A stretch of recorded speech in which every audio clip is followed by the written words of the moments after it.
Assalamualaikum warahmatullahi wabarakatuh. Masih bersama saya Indra Suprastio, Ketua LSM Generasi Nasional Hebat. Kali ini saya akan menanggapi atas soal pemilu 2024 ya, kaitannya dengan jadwal ataupun agenda debat Capres dan Cawapres yang diadakan oleh KPU RI yang sekarang lagi tren, lagi banyak dibicarakan ya. Sebenarnya saya nggak terlalu berminat sekali dengan kaitannya dengan politik ya. Cuman dengan melihat narasi-narasi yang muncul, video-video yang saya lihat, sehingga saya membuat tergelitik dengan apa yang sudah terjadi di Indonesia kali ini. Seolah-olah apa yang menjadi keputusan KPU kaitannya dengan jadwal ataupun agenda debat politik ini menjadi ajang untuk menjatuhkan salah satu calon kan gitu ya. Sehingga kalau saya melihat apa yang dilakukan para politisi yang menanggapi dengan isu tersebut sebagai alat untuk menjatuhkan salah satu calon. Setelah saya membaca sebuah berita ataupun sumber-sumber yang lain seperti YouTube dan sebagainya, sehingga saya mempunyai pola pikir yang lain ya kaitannya dengan itu. Saya pribadi selaku LSM Genah menilai apa yang dilakukan KPU mempunyai tujuan ya, yang pastinya mempunyai tujuan, mempunyai maksud tersendiri, dan pastinya akan meningkatkan kualitas dari pemilu tahun 2024. Yang menjadi perdebatan adalah jadwal debat pemilu antara 2019 dan 2024. Di mana di tahun 2019 agenda debat Capres dan Cawapres sama, ada 5 agenda. Yang pertama, debat pertama menghadirkan Capres dan Cawapres. Debat kedua hanya Capres, dan debat ketiga Cawapres. Debat keempat Capres, dan debat yang terakhir kelima Capres dan Cawapres. Jadi kalau kita baca di situ, di tahun 2019 pemilu debat Capres yang menghadirkan Capres dan Cawapres ada dua kali. Sementara untuk debat untuk calon presidennya ada 2 kali dan Cawapresnya hanya 1 kali. Sementara itu di tahun 2024 nanti KPU mengagendakan 5 agenda debat ya. Yang pertama adalah dari 5 agenda tersebut ada 3 untuk porsi debat Capres dan 2 untuk debat Cawapres. Dan tanda kutip di situ setiap debat dihadiri dari masing-masing calon. Yang bahasa inilah yang menjadi persoalan di publik, sehingga banyak yang mendiskriminasi salah satu calon yang lebih cenderungnya pada paslon nomor 2 ya, yang mereka anggap itu dinilai bahwasanya cawapresnya ini mungkin anggapan mereka kurang menguasai dalam dunia pemerintahan, ataupun nanti akan kalah dalam perdebatan kan gitu. Justru sehingga KPU dinilai membela salah satu calon, khususnya di calon nomor urut 2 ya. Itu anggapan narasi-narasi yang mereka buat. Sehingga kalau saya nilai itu malah salah ya, malah salah. Padahal dalam agenda debat tahun 2024 nanti adalah porsi Capres itu ada 3 kali dan Cawapres ada 2 kali ya kan? Sementara di tahun 2019 dan Cawapresnya hanya 1 kali ya kan.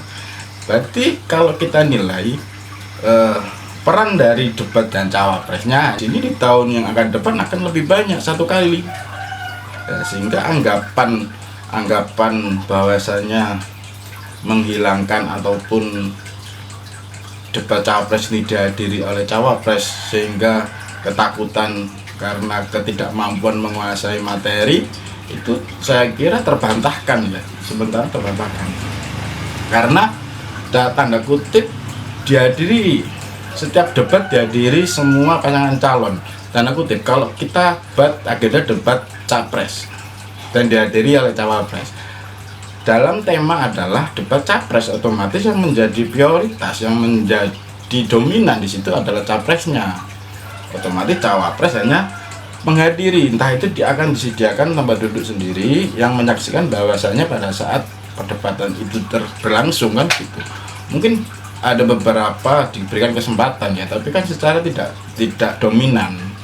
Nah, di situ dengan agenda tersebut KPU berharap mereka itu adanya sebuah kekompakan dari masing-masing calon kan gitu.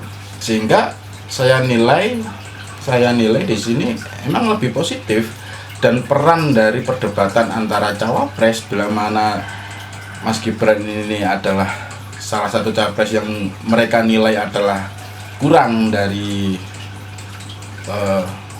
dalam pengalaman dunia pemerintahan, ya saya salah dong.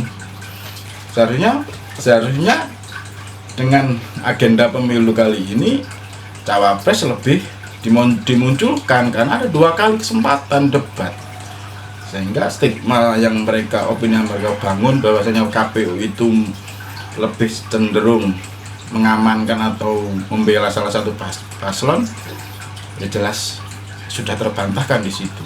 Kalau kita balik lagi, kalau kita analisa lagi, KPU yang menjadi kambing hitam yang dinilai mendukung salah satu calon, ya kan?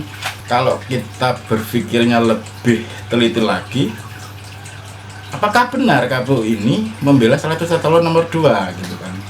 Apakah benar ini adalah settingan dari tim atau paslon nomor 2 kan gitu ya? Kalau saya malah berpikir kebalik ya, karena kita tahu dalam pikiran mereka bahwasanya Mas Gibran ini dinilai lemah kan gitu ya, dalam penguasaan materi. Tapi di sisi lain diberikan jatah 2 kali debat. Terus KPU membuat jatah seperti itu kan ya. Berarti kan ingin menunjukkan kapasitas daripada Gibran. Kalau memang ini bukan settingan dari paslon nomor 2 ataupun pesanan dari nomor 2, otomatis siapa yang menyekenario ini kan gitu ya. Itu yang pertama. Yang kedua, dari opini yang dibangun oleh lawan-lawan politik yang sudah bersuara kan di situ bahwasanya ketakutan dari paslon nomor 2 akan debat cawapres nanti berdampak kepada elektabilitas ya. Justru kalau saya menilai dengan adanya perdebatan cawapres nomor 2 ini dengan agenda debat itu, kalau saya melihat Gibran ini dipasang sebagai sosok nanti yang mampu pamungkas dalam mengontrol suara paslon nomor 2 kalau saya nilai ya.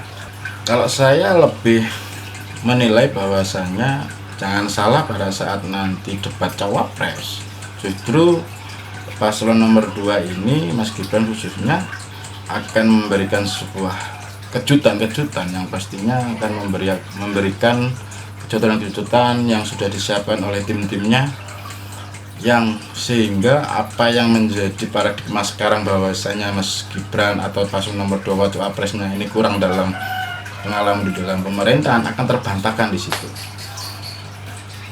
Apapun yang menjadi tujuan ataupun kedok dari skenario buruk ataupun tidaknya kita tidak tahu. Jadi poinnya adalah apa yang menjadi kebijakan KPU kali ini janganlah menjadi alat sebagai framing untuk menjatuhkan salah satu calon. Yang pastinya apa yang menjadi kebijakan KPU ini pasti mempunyai tujuan dan maksud sendiri yang nantinya akan meningkatkan kualitas pemilu, kualitas demokrasi yang ada di Indonesia. Jadi kita sebagai masyarakat biasa jangan mudah terpancing dengan dengan opini-opini isu-isu yang berkembang. Mari kita ciptakan pemilu tahun 2024 dengan damai dan menyenangkan. Salam pemilu damai, salam genah. Assalamualaikum warahmatullahi wabarakatuh.